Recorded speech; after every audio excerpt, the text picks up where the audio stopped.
할렐루야. 오늘 저는 우리가 함께 같이 교독했던 이 마태복음 28장 1절로 10절 말씀을 통해서 부활의 확신이라고 하는 그런 제목으로 오늘 이 부활주일 예배에 함께 은혜를 나누기 원합니다. 오늘 우리가 이 예배를 드리기에 앞서서 저는 세상을 이긴 부활신앙이라고 하는 그런 동영상을 우리 한번 같이 보면서 오늘 말씀을 이어나가기를 원합니다. 우리 다 함께 동영상을 같이 보도록 하겠습니다.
Every day I pray over and over for God to give me a Bible.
Việt Tật Khúc เพราะว่าอามากคนทั่วโลกและรับเนืองโอแล้วเอาเพื่อนพระคัมภีร์โอนองยัดตุ่มเพาะตื้มตะคุก10 ปีโออ่านพึ่มพระคัมภีร์และพระเจ้านูนริเยิมโอแล้วก็สู้ที่อธิษฐานอ้อนวอนเพื่อโอและก็หมู่คู่ที่น้องยัดตะคุกแล้วก็ขอบคุณพระเจ้า ขอบคุณพี่น้องทั่วโลก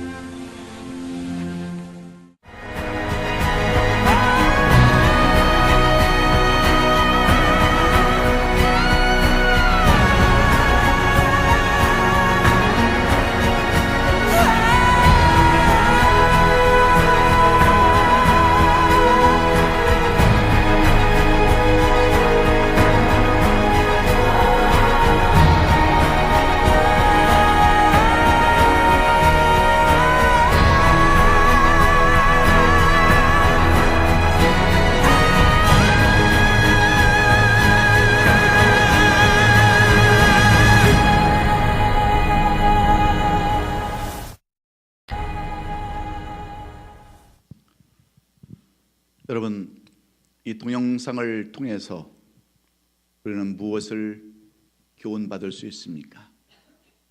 이 분찬이라고 하는 그리스도인은 무엇 때문에 그렇게 고문을 당하면서도, 그렇게 오랫동안 감옥에 있으면서도 그는 그 믿음을 지킬 수 있었을까요? 그것은 부활하신 우리 주님의 신앙 때문인 줄로 믿습니다. 그렇습니다. 오늘은 예수 그리스도께서 사망 권세를 깨뜨리시고 다시 사신 날을 기념하는 부활주일입니다. 이 부활주일은 우리 인류 역사가 가장 신비롭고 아름다운 그러한 사건이기에 수많은 기독교인들은 이 날을 기념하고 찬양하며 하나님 앞에 영광을 돌립니다. 그것은 예수님의 부활이 우리의 인간들에게 끊임없이 다가오는 여러 가지 두려움과 걱정과 근심, 사망을 다 이기게 하셨으며 소망을 가져다 주었기 때문입니다. 그래서 주님의 부활은 우리에게 축복의 사건이요 축제의 사건이기에 오늘 이 부활주일을 맞은 저와 여러분들은 오늘도 이 부활주일을 감사하며 기쁨으로 또 즐거움으로 하나의 축제가 될 수 있기를 예수 그리스도의 이름으로 축원합니다. 오늘 이 본문의 배경을 살펴보면 예수님의 제자 마태는 예수 그리스도의 부활에 대하여 증거하면서 예수님이 부활하실 때 가장 먼저 만난 사람들을 소개해 주고 있습니다. 아니, 예수님께서 가장 축복을 받은 사람들을 우리에게 소개해 주고 있는데 바로 그 사람들은 다른 사람들이 아니라 마리아와 다른 마리아라고 하는 두 여인입니다. 이들은 예수님의 친족도 아닙니다. 식구들도 아닙니다. 그렇다고 예수님의 제자들도 아니었습니다. 일반 평신도에 불과한 여인들이었는데 왜 예수님께서는 이런 사람들을 통해서 부활하신 주님께서 가장 먼저 만나주시고 이런 사람들에게 증인의 삶을 살게 하시며 이런 사람에게 축복하셨다라고 마태는 말하고 있는 것일까요? 그것은 다름 아닌 믿음의 확신 때문입니다. 이 부활에 대한 믿음과 확신 때문에 그 어떤 제자들보다도 그 어떤 다른 성도들보다도 이 두 여인을 통해서 오늘 우리에게 부활의 소망이라고 하는 확신을 우리에게도 주시는 줄로 믿습니다. 주님의 제자들처럼 훈련받은 것도 아니고 양육받은 것도 아니고 교육받은 그런 여인들도 아닌데 어째서 이 두 여인은 이 새벽 미명에 예수님의 무덤을 찾아갔겠습니까? 그것은 예수님이 생전에 하셨던 말씀들을 믿고 확신하기 때문이었습니다. 여러분 한번 상상해 보시기 바랍니다. 어두컴컴한 새벽에 그것도 두 여인이 공동묘지를 찾아가서 시체가 가득한 공동묘지에 찾아가서 이른 새벽에 간다고 하는 것은 감히 상상하기 어려운 일들입니다. 남자들도 대낮에 공동묘지에 가면 머리끝이 쭉쭉 쓰는데 새벽에 깜깜한 그 어둠 가운데 여자들이 그 아리마대 요셉의 장지에 가서 예수님의 무덤을 살펴본다고 하는 것은 보통 심장을 가지고는 갈 수 없는 그러한 형편입니다. 그럼에도 불구하고 이 여인들에게는 남다른 믿음과 확신이 있었습니다. 그래서 여러분, 이 두 여인은 주님께서 하셨던 그 말씀을 생각하면서 행여나 주님이 살아나시지 않으셨을까, 주님이 부활을 하지 않았을까 살펴보기 위해서, 아니면 그들은 예수님의 시체에 향유를 바르기 위해서 이른 새벽 예수님의 그 무덤에 다가갔지만, 이게 웬일입니까? 이미 무덤은 열려 있었습니다. 깜짝 놀라서 보니까 무덤을 지키던 간수들도 벌벌 떨고 있었습니다. 그래서 이 여인들은 그 무덤을 들어가 확인해 봅니다. 깜깜한 그 굴 속에서 한 줄기 빛이 나오면서 이들은 천사를 그곳에서 만나게 됩니다. 그래서 믿음은 중요한 것이고 확신이 중요한 것인데, 이 두 여인이 예수 그리스도의 부활을 믿고 확신함으로 얻은 축복은 과연 무엇일까? 마태는 오늘 이 두 여인을 통해서 우리에게 주시고자 하는 교훈이 무엇일까요? 이 여인들의 그 부활의 확신 속에서 얻어지는 축복은 무엇일까요? 첫째는 슬픔과 좌절이, 이 부활의 확실히 슬픔과 좌절을 이기고 소망으로 바뀌었다는 데 있습니다. 오늘 본문 8절의 말씀을 보시면 성경은 이렇게 기록해 놓았습니다. 예수 그리스도의 부활을 목격하고 확실하게 그 믿음을 가졌던 두 여인은 8절에 보면 무서움과 큰 기쁨으로 빨리 무덤을 떠나 제자들에게 달려갔다라고 이렇게 기록해 놓았습니다. 우리가 알다시피 예수님이 부활하시기 전까지 그 상황은 너무나도 비참한 상황이었습니다. 예수님께서 힘없이 십자가에 달리시고 쭉 늘어진 그러한 모습으로 운명하셨던 그러한 모습들은 믿는 제자들 뿐만 아니라 예수님을 따라다니던 많은 사람들에게는 너무나도 슬픔 현장이었습니다. 좌절과 절망의 현장이었습니다. 그랬을 때 제자들과 무리들은 슬픔과 절망에 빠져서 모두 다 흩어져 버렸습니다. 어떤 사람들은 삼삼오오 짝을 지어서 문을 잠그고 숨을 죽이면서 혹시나 이 후폭풍이 우리에게도 다가오진 않을까 두려워하면서 문을 잠그기도 했습니다. 어떤 이들은 고향으로 되돌아가기도 했습니다.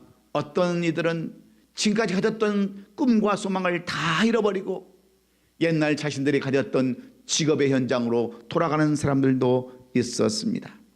그런가 하면 하늘과 땅도 너무나도 서글픈 나머지 하늘의 그 구름이 그 태양을 가려서 세상 천지가 어두워졌을 뿐만 아니라 땅도 지진이 나고 무덤들이 터져나오는, 그리고 성전 휘장이 찢어지는 그러한 모습도 보였습니다. 예수 그리스도의 죽음은 제자들과 수많은 무리들에게 그 어느 것도 위로가 될 수가 없었습니다. 이렇게 토요일 하루를 슬픔과 절망 속에서 보내고 주일 아침 새벽에 뛰었을 때 두 여인은 그대로 앉아 있을 수 없었습니다. 이른 새벽 예수 그리스도의 시신이 안치되어 있는 아리마대 요셉의 장지에 도착해 보니 이게 웬일입니까? 이 무덤의 문이 열려 있었고 무덤을 지키는 병사들이 두려워 떨고 있었습니다.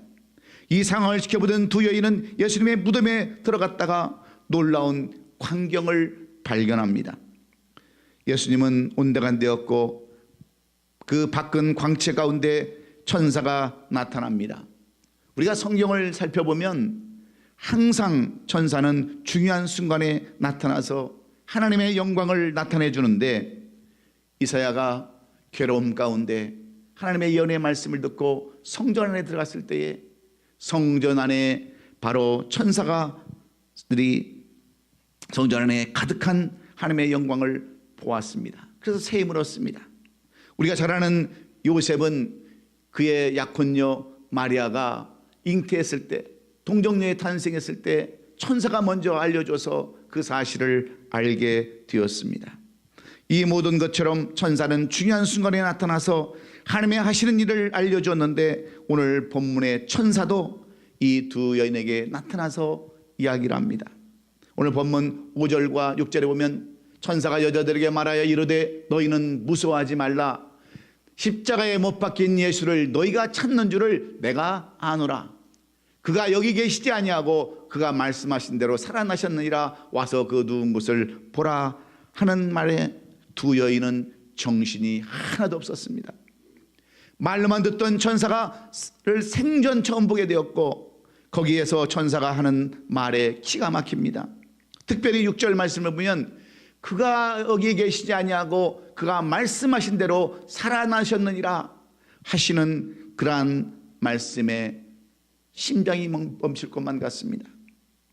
불과 사흘 전만 해도 이미 축 늘어져 버린 그 예수님의 모습을 그들이 똑똑히 보았는데, 그런 분이 다시 살아났다고 선포할 때 얼마나 큰 충격이 왔겠습니까? 사람에게 가장 슬프고 절망적인 소식은 다름 아닌 죽음의 소식입니다. 왜냐하면 죽음은 모든 것을 다 빼앗아가기 때문에 그렇습니다. 그런데 이와 반대로 사람에게 가장 기쁜 소식은 죽었던 사람이 다시 살아난다고 하는 부활의 소식입니다. 여러분, 그토록 사랑하던 내 자녀가 죽었는데 그 자녀가 다시 살았다고 한다면 그것처럼 기쁜 일이 어디 있겠습니까? 그처럼 보고 싶고 그처럼 생각나는 내 부모님이 죽었는데 다시 살아났다고 한다면 그것처럼 기쁜 일이 세상에 어디에 있겠습니까? 그래서 세상에서 가장 기쁜 소식은 부활의 소식입니다. 부활이 곧 소망이기 때문인 줄로 믿습니다. 그래서 죽은 줄로만 알았던 예수님께서 부활했다는 소식에 여인들은 큰 충격을 받습니다. 그리고 누우셨던 것을 보라 하는 천사의 말에 그 말씀이 믿어졌으며 확신에 이르자 그 여인의 가졌던 슬픔과 좌절과 절망이 다 사라져버리고 이제 소망으로 기쁨이 가득 차게 되었습니다. 그래서 8절에 보면 두 여인은 어떻게 합니까? 큰 기쁨으로 빨리 무덤을 떠나 제자들에게 알리려고 다름질했다고 그랬습니다. 여러분, 왜 이 두 여인이 다름질하면서 제자들을 향해서 달려갑니까? 무엇 때문입니까? 지금까지 제자들은 예수님이 돌아가신 것을 보고 슬픔에 빠져서 절망에 빠져서 다 뿔뿔이 흩어져 버리고 지갈 길로 다 갔습니다. 그리고 예수님의 그 죽음의 슬픔을 견디지 못해서 다 여러분 고민 가운데 깊이 박혀서 있는 그들을 찾아가는 이 여인들의 발걸음은 소망이 가득 찼기 때문에 그렇습니다.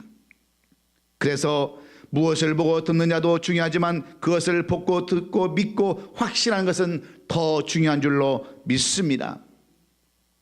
몇 년 전에 이 부활의 그러한 사건 때문에, 이 부활의 주님의 부활 사건 때문에 인생이 변하고 삶이 변한 한 사람이 있습니다.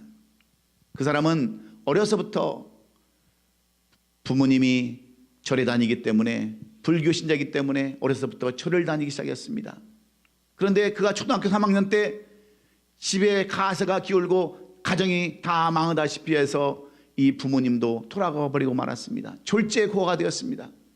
할 수 없이 이 소년은 절에 들어가서 물도 깃고 장작도 패는 동자성으로 살다가 나중에는 그 해인 스님이라고 하는 법명을 받고 스님이 되었습니다.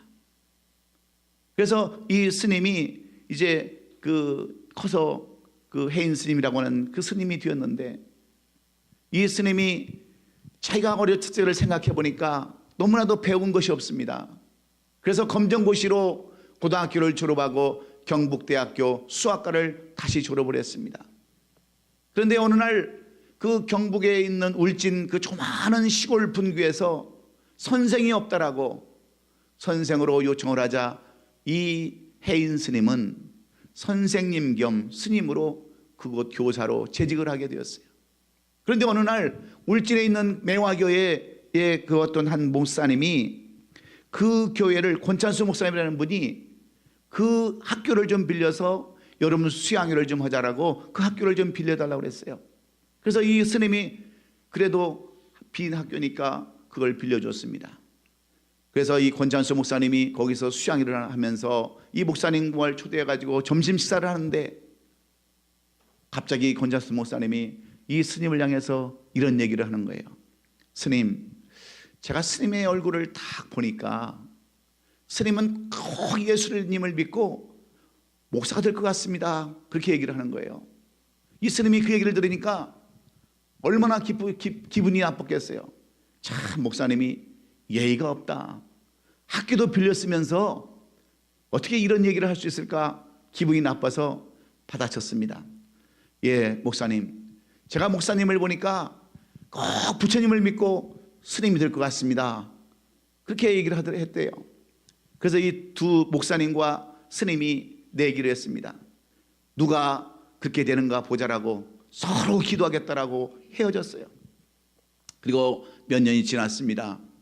이 해인 스님은 이 불교계의 그 거물이 되어가지고 포교국장으로 교육국장으로 승진했는데 어느 날 불교 비리의 정치에 가담하다가 깜방에 들어가게 됐습니다. 교도소에 들어가게 됐어요.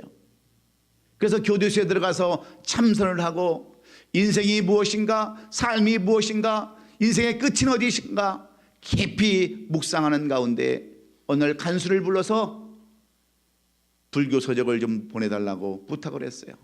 그랬더니 이 교도관이 성경을 하나 던져주면서 스님, 지금까지 스님은 불교에 관한 책을 수없이 읽었을 텐데 이제 성경도 좀 읽어보세요. 이 성경에는 수억 명의 기독교인들이 여기서 진리를 발견하는데 한번 읽어보세요. 그러시는 거예요.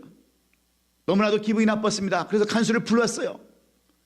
당신도 보니까 기독교 신자 같은데 당신 보고 불교 서적을 읽으라고 그러면 기분 좋겠느냐고, 당장 이걸 바꿔주지 않으면 내가 오늘 이 교도소장한테 얘기해서 당장 고발하겠다라고 그렇게 으름장을 놓으니까 이 교도관이 뭐라고 한 줄 아십니까? 예, 마음대로 하세요. 저 오늘 내일부터 정년퇴직이거든요. 그러고는 가버리더라는 거예요. 너무나도 기분이 나빠서 오기로 찬 마음으로 성경을 읽기 시작했습니다. 그런데 성경을 읽자마자 마음이 뜨거워집니다. 마음이 자꾸 이상해집니다. 특별히 그가 읽었던 그러한 성경의 이야기는 나인성 과부에 대한 이야기였습니다.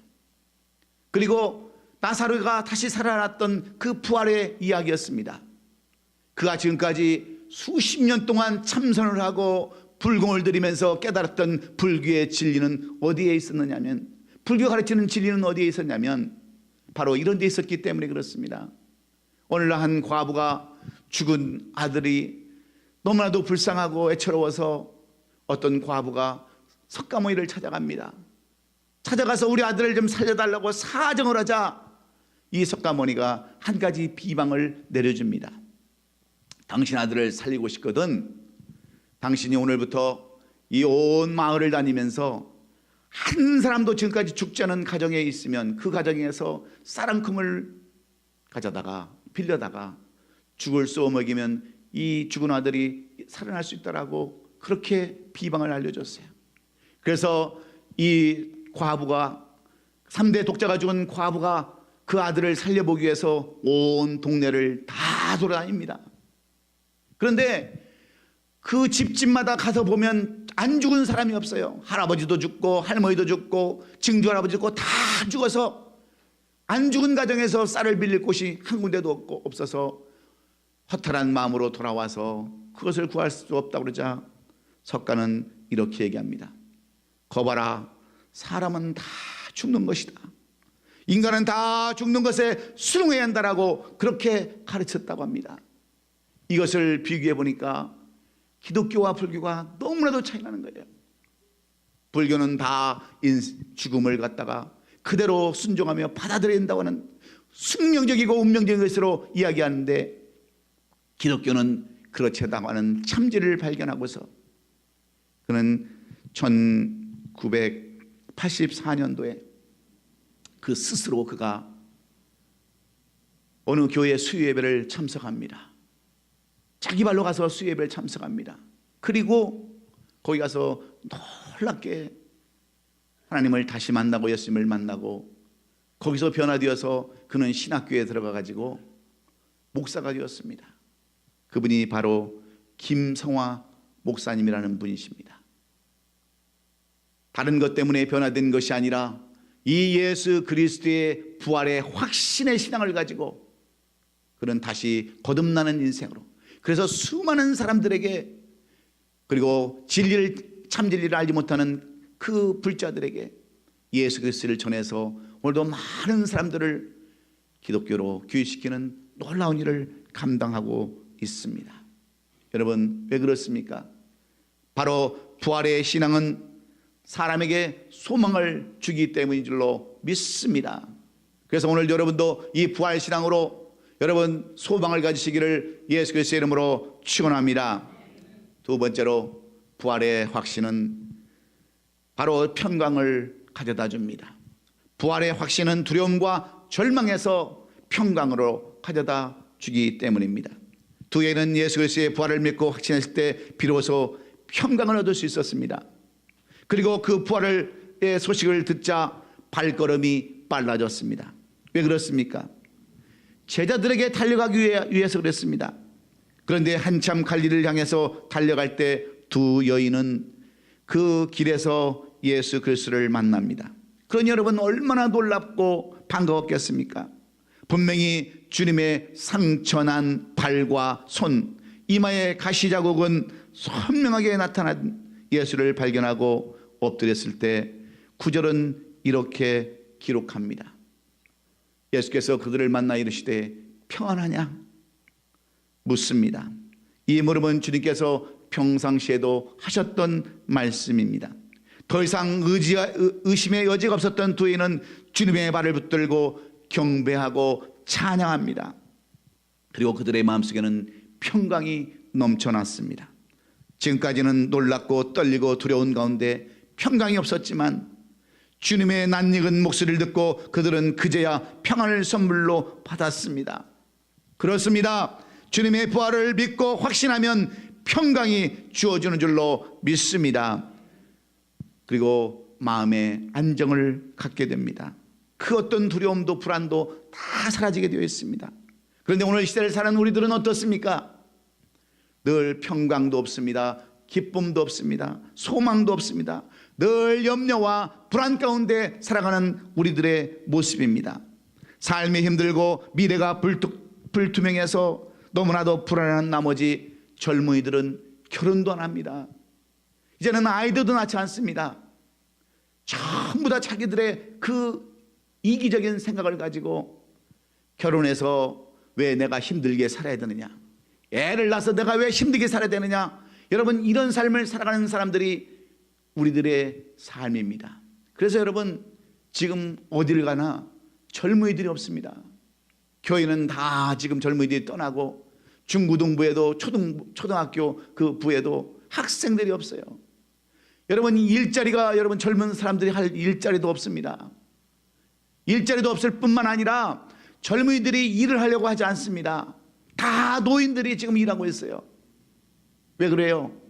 그들의 마음속에 평강이 없기 때문에 그렇습니다. 소망도 없기 때문에 그렇습니다. 그래서 오늘 좋은 대로 그렇게 살아가고, 인구도 지금 여러분 반비례하고 있지 않습니까? 노인은 점점 많아지고 애들은 점점 없어지고 청년들도 다 없어지고, 심각한 지금 이런 현상으로 살아가는 것은 무엇 때문입니까? 다 마음속에 이런 평강이 사라져버렸기 때문에 두려움과 떨림과 염려 가운데서 이런 삶을 살아가는 겁니다. 그래서 사도 바울은 고린도전서 15장 20절로 22절에서 우리에게 무엇을 교훈해 주고 있습니까? 그러나 이제 그리스도께서 죽은 자 가운데서 다시 살아나사 잠자는 자들의 첫 열매가 되셨도다. 사망이 한 사람으로 말미암았으니 죽은 자의 부활도 한 사람으로 말미암는도다. 아담 안에서 모든 사람이 죽은 것 같이 그리스도에서 모든 사람이 삶을 얻으리라. 우리에게 이 부활의 신앙만이, 이 부활의 확신, 부활의 믿음만이 우리에게 새로운 삶, 새로운 소망을 주고 평강을 얻게 하신다라고 말씀하고 있습니다. 사랑하는 성도 여러분, 평안은 돈으로 살 수 있는 것이 아닙니다. 어떤 지위나 명예나 어떤 노력으로 얻는 것이 아닙니다. 오직 부활하신 예수 그리스도의 부활을 믿고 확신할 때 얻는 축복입니다. 그래서 예수님은 요한복음 11장 25절로 26절에서 나는 부활이요 생명이니 나를 믿는 자는 죽어도 살겠고 무릇 살아서 나를 믿는 자는 영원히 죽지 아니하리라. 오늘 장로님이 기도하실 때 그 하셨던 그 성경 구절과 똑같은 그러한 말씀입니다. 이 예수 그리스도의 부활이 믿어지고 확신이 될 때 그때부터 평강이 주어지기에 여러분도 이 부활의 아침에 확신 속에 살아가는, 그래서 평강을 얻는 저와 여러분이 될 수 있기를 예수님의 이름으로 축원합니다. 마지막으로 이 부활의 확신은 우리에게 사명을 갖게 해줍니다. 예수님의 부활은 슬픔을 이기고 소망을 갖게 하며 예수의 부활은 늘 염려와 근심을 벗어나 평강에 이르게 한다라고 말씀했습니다. 뿐만 아니라 예수님의 부활의 확신은 사람을 변화시키고 사명감을 갖게 한다고 하는 사실을 오늘 우리는 이 두 여인을 통해서 우리는 배워야 합니다. 오늘 10절의 말씀을 보면 무서워하지 말라, 가서 내 형제들에게 갈리로 가라, 거기서 나를 보리라 하시는 이 사명을 이 두 여인에게 주님은 주셨습니다. 그럴 때 이 여인들은 걸어가지 않았습니다. 그저 자기들 하고 싶은 일을 다 하고 맨 나중에 가지 않았습니다. 가장 먼저 거기를 가되 걸어가지 아니하고 뛰어갔다라고 성경은 말하고 있습니다. 그곳 갈릴리는 주님이 지금까지 사역하시던 곳입니다. 제자들을 부르신 곳이기도 합니다. 기적과 이적을 나타내시며 많은 일들을 행하셨던 곳이 갈릴리입니다. 그러나 예루살렘에서 갈릴리까지는 가까운 길이 아닙니다. 한참을 가야 하는 길임에도 불구하고 왜 그 두 여인은 그 여인들이 달려갔다고 얘기를 성경은 기록하고 있을까요? 그것은 이 여인들이 주님이 주시는 말씀으로 사명을 받았기 때문에 그런 줄로 우리는 믿습니다. 그리고 부활하신 그 부활이, 예수님의 부활이 나의 부활이라고 하는 그러한 확신을 가지고 제자들에게 알려줌으로 말미암아 제자들도 예수 그리스도를 만나고 그들도 새로운 사명을 감당할 수가 있었습니다. 그래서 마태복음의 가장 마지막 절에 주시는 말씀이 어떤 말씀이었습니까? 우리가 수없이 외우고 우리 교회에 오래 표했던 하늘과 땅의 모든 권세를 내게 주셨으니 그러므로 너희는 가서 모든 민족으로 제자를 삼아 아버지와 아들과 성령의 이름으로 세례를 베풀고 내가 너에게 분부한 모든 것을 가르쳐 지키게 하라. 볼지어다 내가 세상 끝날까지 너희와 항상 함께 있으라고 이 말씀을 제자들에게 해 주신 줄로 믿습니다. 여러분, 그러면서 주님은 제자들에게 명령과 약속을 해 주셨습니다. 너희들은 가서 복음을 전해라. 그러면 내가 세상 끝날까지 너희와 항상 함께 있겠다라고 하는 약속을 주셨습니다. 이 약속, 이 명령 후에 예수님은 40일이 지난 후에 감람산에서 500명의 성도들이 지켜보는 가운데 승천하시면서 재림을 약속해 주셨습니다. 이 승천 사건 후에 제자들은 마가다락방에 모여서 합심하며 기도하고 성령의 세례를 받아 모두 다 사명자들이 되었던 것을 우리는 똑똑히 봅니다. 여러분, 베드로를 보세요. 베드로는 나면서부터 안진뱅이를 보면서 내게 금과 은은 없지만 내게 예수 그리스도의 이름으로 내 이름을 주노니 너는 일어나라고 말씀함으로 말미암아 여러분 병자가 고침을 받지 않았습니까? 사도 바울은 그 가지고 있던 수건을 던짐으로 말미암아 병자들이 낫는 그러한 역사도 체험했습니다. 모든 제자들이 조금도 자기의 생명을 아깝지 않게 생각하고 모두 다 순교의 제물이 되었습니다. 그것은 모두 다 예수 그리스도의 부활에 대한 믿음과 확신 때문이었습니다. 아직도 내가 왜 예수를 믿는지, 왜 우리가 신앙생활을 하는지 사명감이 없이 사시는 성도가 있다고 한다면 오늘 우리는 이 부활절의 그 상징인 이 계란을 우리는 다시 한번 생각해 봐야 합니다. 여러분, 이 계란이 주는 의미는 무엇입니까?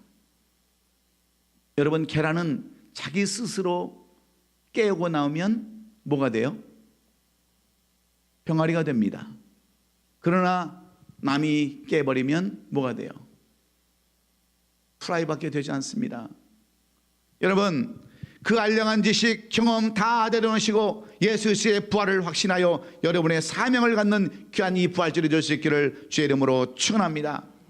그래서 사도 바울은 고린도전서 15장 16절로 19절 말씀을 통해서 우리에게 무엇을 교훈해 주는 줄 아십니까? 왜 여러분 고린도 교회 성도와 교회들이 왜 서로 분쟁하고 왜 이단에 빠지며 소망 없이 여러분 살아갔습니까? 그들에게는 이 부활의 신앙이 없었기 때문에 사도 바울은 그들에게 이 고린도전서 15장 16절로 19절 말씀을 통해서 이렇게 교훈을 하고 있습니다.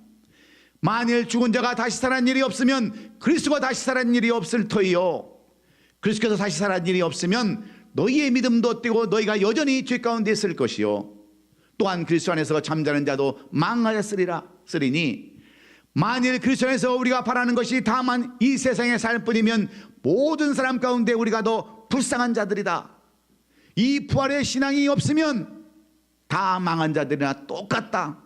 그런 삶을 살 수밖에 없다라고 사도 바울은 힘주어서 이렇게 우리에게 교훈해 주고 있습니다.